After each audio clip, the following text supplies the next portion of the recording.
Busy ang rising star na si Ashtyn Olviga.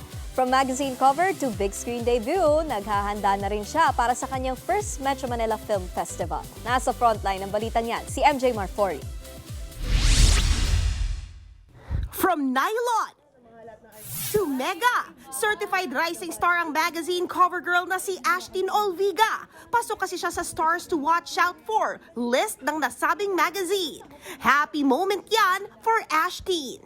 Sobrang saya and na-meet ko din yung ibang girls na from different networks. Sobrang, alam mo yun, ang saya sa feeling na sinusuportahan namin ang isa't isa.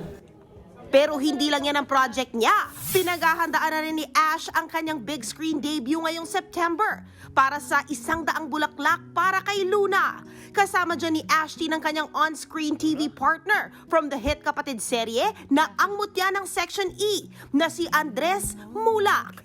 Eto pa nga, bibida na rin ang ating mutya sa MQuest at Signal-produced MMFF movie na Manila's Finest bilang si Agnes Magtibay.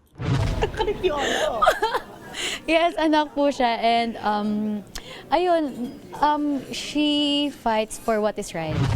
Bukod kay Papa Piolo Pascual, makakasama ni Ash ang mga bigating artista na sina Cedric Juan, Enrique Hill, Totoy Bato star Kiko Estrada, Harada Pop heartthrob Dylan Menor, Rica Peralejo, Romnick Sarmenta, Ariel Rivera, Joey Marquez at marami pang iba. Abangan ang bigating MMFF entry na Manila's Finest sa Pasko. Nagbabalita mula sa Frontline, MJ Marfori, News 5. Mga kapatid, Nikki de Guzman po. Para sa mga impormasyong dapat ninyong malaman, mag-follow at mag-subscribe na sa social media pages ng News 5.